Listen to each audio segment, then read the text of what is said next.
Hello guys, welcome back to our YouTube channel Decode Bits. So guys, आपल्या आजच्या HTML5 part 12 मध्ये आपण बघणार आहोत HTML5 comments. So in this video we'll cover HTML5 comments आणि त्याचबरोबर why HTML5 comments are important. So HTML च्या आपल्या कोड मध्ये कशा प्रकारे आपण कमेंट्स ऍड करू शकतो किंवा नोट्स ऍड करू शकतो आणि त्या का इम्पॉर्टंट आहेत, का ऍड करायला हव्यात, तर ह्या सगळ्या बद्दल आपण आज माहिती घेणार आहोत, आज डिस्कशन करणार आहोत. सो चला सुरू करूया आपला आजचा video HTML5 part 12. Let's get started.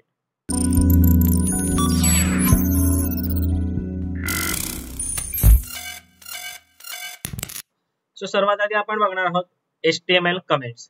So HTML comments is a piece of code which is ignored by any web browser. So आपल्या HTML च्या कोड मध्ये आपण ज्या काही कमेंट्स ऍड करणार आहोत किंवा ज्या काही नोट्स ऍड करणार आहोत, तर त्या नोट्स किंवा त्या कमेंट ज्या आहेत, तर जे आपलं ब्राउझर आहे, जेव्हा ज्या ब्राउझरवर आपलं ऍप्लिकेशन रन होणार आहे किंवा दिसणार आहे एंड युजरला, तर ते ब्राउझर ह्या कमेंट्सला काय करतं, इग्नोर करतं, ते डिस्प्ले नाही करत. ज्या कमेंट्स आपण HTML5 च्या कोड मध्ये लिहितो तर त्या कमेंट्स ब्राउझरवर डिस्प्ले नाही होत. So HTML comments are used to insert notes to a web page.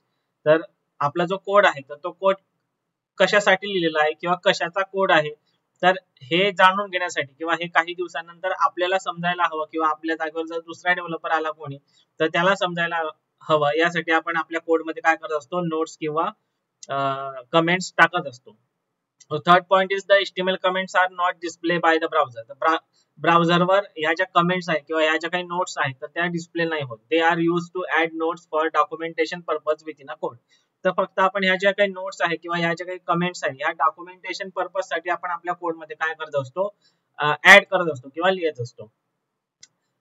So why use HTML comments हे बघण्यापूर्वी आपण आता आधी कोड मध्ये जाणार आहोत आणि आपण कोड मध्ये बघूयात की कमेंट्स कशा प्रकारे ऍड करतात. तर आपले काही मागचे HTML चे व्हिडिओज तुम्ही जर बघितले असतील तर त्यामध्ये सुद्धा आपण कमेंट्सचा वापर केलेला आहे. इथे तुम्ही बघू शकता अशा प्रकारे आपण कमेंट्स ऍड केलेले आहेत. Tell browser your website build using HTML5. हे डॉक टाइपचा मिनिंग काय आहे, तर त्याचा मिनिंग हा आहे की tell browser your website build using HTML5. So HTML5 मध्ये अशा प्रकारे आपण कमेंट्स करू शकतो किंवा नोड ऍड करू शकतो. तर ही एक इन्फॉर्मेशन आहे की डॉक टाइप काय करतं, तर डॉक टाइपचं त्याचं मिनिंग आपण इथे दिलेलं आहे. त्यानंतर HTML लँग्वेज EN हे काय करतं, तर root element of an HTML document. तर डॉक्युमेंटचा रूट एलिमेंट आहे. हे डॉक्युमेंटेशन कोणत्या लँग्वेज मध्ये आहे तर ते सांगण्याचा प्रयत्न हे जे ऍट्रिब्यूट आहे HTML चं ते ब्राउझरला करत असतं. त्यानंतर हेड सेक्शन आहे, तर इथे आपण हेड सेक्शन साठी एक कमेंट टाकलेली आहे. Head is the container element for metadata. तर या हेड सेक्शन मध्ये आपण मेटाडेटा ऍड करतो. तर त्याच्याविषयी आपण इथे एक नोड ऍड केली किंवा डिस्क्रिप्शन ऍड केला, एक कमेंट्स ऍड केलेली आहे. त्यानंतर दिस इज अ पेज टायटल. इथे आपण टायटल टाकलेलं आपल्या पेजचं, वेब पेजचं. त्यासाठी आपण इथे त्यासाठी एक कमेंट ऍड केलेली आहे. तसंच या बॉडी सेक्शन साठी सुद्धा आपण एक कमेंट ऍड केलेली आहे. आता सपोज आपण एखादा इथे एक टेबल, युजरचा टेबल क्रिएट करतो. अजून आपला टेबल हा पार्ट झालेला नाही. इन अपकमिंग व्हिडिओज मध्ये आपण टेबल कशा प्रकारे डिझाइन करतो HTML मध्ये ते आपण बघणार आहोत, ते कव्हर करणार आहोत. त्यासाठी आपल्या चॅनलला सबस्क्राईब करून ठेवा, जेणेकरून जेव्हा मी तो व्हिडिओ अपलोड करेल त्यावेळेस तुम्हाला त्या व्हिडिओचं नोटिफिकेशन लगेच मिळेल आणि तुम्ही तो व्हिडिओ चेकआउट करू शकता. ओके, तर सपोज मला आता युजरचा डेटा डिस्प्ले करायचा आहे, तर त्यासाठी मी काय करेल, एक टेबल घेईन. तर आता सपोज मी इथे जस्ट एन एक्झाम्पल, आपला टेबल अजून झालेला नाहीये, तर तो टेबल आपण इन फ्युचरच्या व्हिडिओमध्ये, अपकमिंग व्हिडिओज मध्ये कव्हर करणार आहोत. जस्ट एन एक्झाम्पल म्हणून आपण इथे एक एक्झाम्पल घेतो. तर या ठिकाणी आपण एक टेबल घेणार आहोत, जस्ट फॉर एन एक्झाम्पल. आणि टेबलमध्ये आता आपण एक हेडर सेक्शन घेणार आहोत. तर हेडर सेक्शन घेण्यासाठी आपण TH एलिमेंटचा यूज करणार आहोत. आणि TH मध्ये आपल्याला घ्यायचं आहे TR element for a row. आणि TR मध्ये आपण घेणार आहोत TH हेडिंग दाखवण्यासाठी. तर हेडरमध्ये आपण आता ID घेणार आहोत आणि त्याचं युजरचं नाव, युजर ID आणि युजर नेम. आणि हा झाला हेड सेक्शन. आणि आता आपण घेणार आहोत बॉडी सेक्शन. तर बॉडी सेक्शनसाठी बॉडी एलिमेंट्सचा आपण यूज करणार आहोत. आणि त्यानंतर अगेन TR फॉर रो आणि TR नंतर आपण TD घेणार आहोत टेबल डेटा शो करण्यासाठी. तर आता आपण युजरचा ID आणि युजरचं नेम याचं शो करणार आहोत. आणि अजून एक रो आपण ॲड करणार आहोत. तर सेम TR आपण कॉपी करून पेस्ट करूयात आणि जस्ट ID आणि नेम चेंज करूयात. तर असा दोन टू लाईनचा आपण एक टेबल क्रिएट केला आणि मला ह्या टेबल कशाचा हा आता मला तर माहित आहे, पण माझ्या जागेवर जर एखादा दुसरा डेव्हलपर आला किंवा तुम्ही एका प्रोजेक्टवर मल्टिपल डेव्हलपर्स तुम्ही काम करताय, तर त्यांना कसं समजेल की हा जो टेबल तुम्ही डिझाईन केला आहे तर तो कशासाठी डिझाईन केला. तर त्यासाठी आपण इथे कमेंट ऍड करत असतो. तर ती कमेंट कशी ऍड करायची, तर शॉर्ट फॉर्म जे आहे तर कीबोर्डचा कंट्रोल बटन प्रेस करायचा आहे आणि ज्या बटनवर क्वेश्चन मार्क आहे किंवा फॉरवर्ड स्लॅश आहे तर ते बटन क्लिक करायचं शिफ्ट बटनच्या बाजूचं आधीचं. हे तुम्हाला इथे कमेंटचा जो फॉर्मॅट आहे तो इथे येणार आहे. तर एक आपलं ट्रायंगल ब्रॅकेट आहे, ओपन ट्रायंगल ब्रॅकेट, त्यानंतर एक्सक्लेमेटरीचं जे मार्क आहे तर ते मार्क लिहायचं आहे, त्यानंतर 2 डबल स्लॅश आणि यामध्ये जिथे आता हा ब्लिंक करतोय कर्सर तर तिथे तुम्ही कमेंट ऍड करू शकता आणि त्यानंतर परत तुम्हाला 2 स्लॅश द्यायचे आहे आणि नंतर अँगल ब्रॅकेटला क्लोज करायचं आहे. तर इथे जी काही कमेंट करायची ती कमेंट तुम्ही इथे करू शकता. जसं की suppose this is a user data table, अशी एक तुम्ही कमेंट केली जेणेकरून नेक्स्ट डेव्हलपर असेल किंवा कोणी दुसरा डेव्हलपर या कोडवर काम करत असेल तर त्याला हे इझिली समजेल की हा जो टेबल तुम्ही डिझाईन केलेला आहे तो टेबल युजरचा डेटा डिस्प्ले करण्यासाठी केलेला आहे. याला आपण सेव्ह केलं आणि इथे जेवढ्या कमेंट्स आहे एवढ्या सगळ्या कमेंट्स तुम्हाला ब्राउझरवर दिसणार नाहीये. ह्या जस्ट तुमचा डॉक्युमेंटेशन पर्पज किंवा तुम्हाला एक्स्ट्रा माहिती तुमच्या कोड बद्दल एक्स्ट्रा माहिती सांगण्याचं काम या कमेंट्स करत असतात. तर आपण जर ब्राउझरवर गेलो आणि इथे तुम्ही जर बघितलं तर इथे फक्त तुम्हाला हा टेबल दिसतो, ID name, ID1 Peter 2 John. तर तुम्ही इथे बघितलं तर तुम्हाला इथे कोणत्याही प्रकारची कमेंट्स या आपल्या कोडमध्ये ज्या कमेंट्स आपण टाकलेल्या आहेत त्यामधली एकही कमेंट्स तुम्ही ब्राउझरवर तुम्हाला डिस्प्ले होणार नाही, दिसणार नाही. So this is about the HTML comments. So आता आपण बघणार आहोत व्हाय यूज HTML कमेंट्स. तर कमेंट्स का यूज कराव्या. So comments are mainly use to make our code more readable.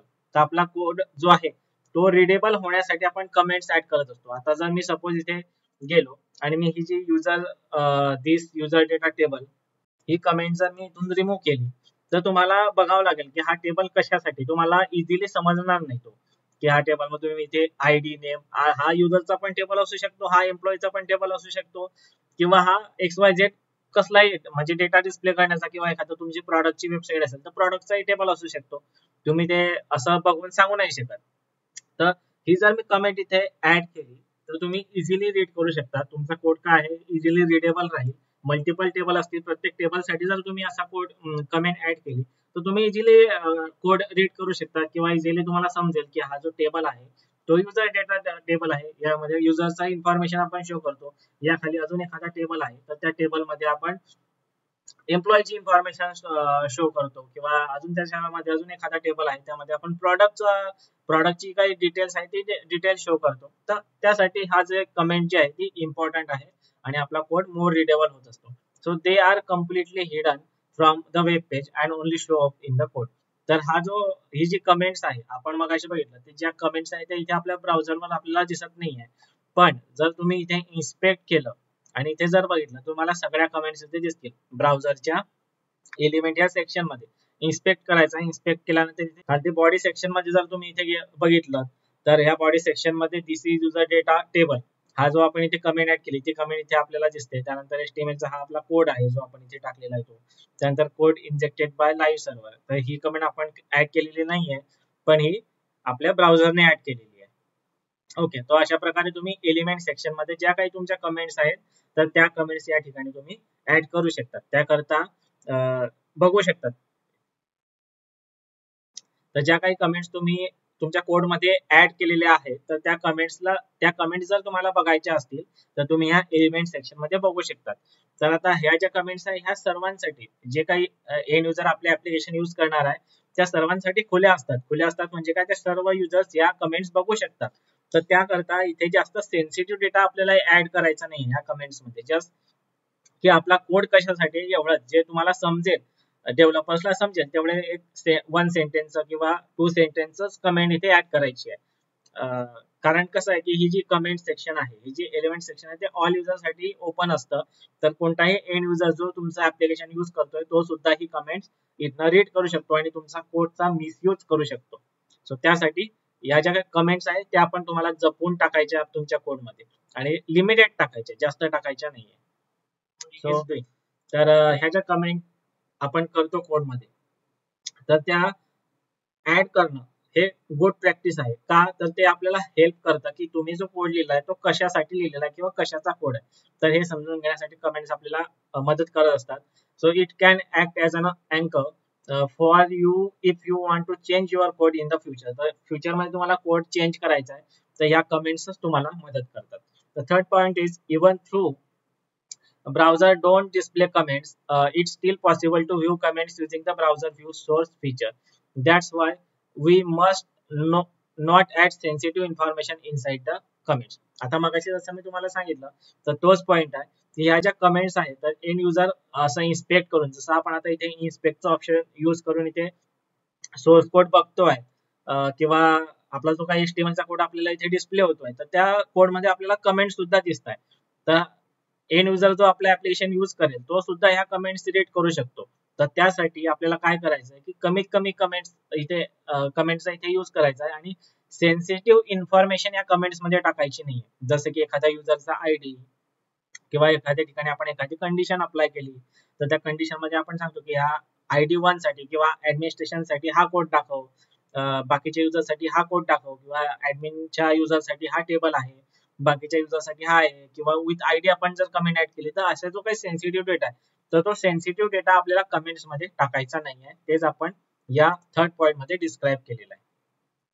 So आता आपण बघणार आहोत सिंगल लाईन कमेंट आणि मल्टी लाईन कमेंट्स. आता आपण जे कोड मध्ये बघितलं या सगळ्या सिंगल लाईन कमेंट्स आहे.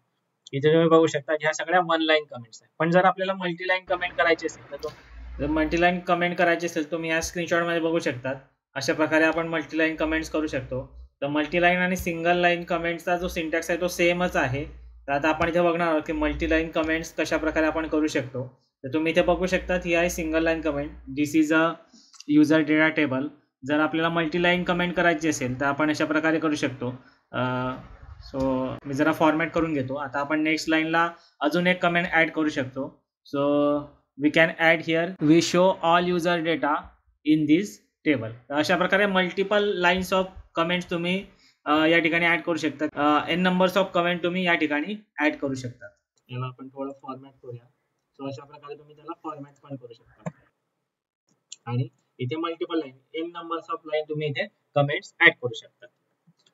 सो अशा प्रकारे सिंगल लाईन कमेंट आणि मल्टी लाईन कमेंट्स HTML च्या कोड मध्ये आपण ऍड करू शकतो आणि आपला जो कोड आहे त्याला मोर रीडेबल बनवू शकतो. So guys that's it for the day. आजचा व्हिडिओ, आजचा टॉपिक तुम्हाला कसा वाटला आम्हाला कमेंटद्वारे नक्की कळवा.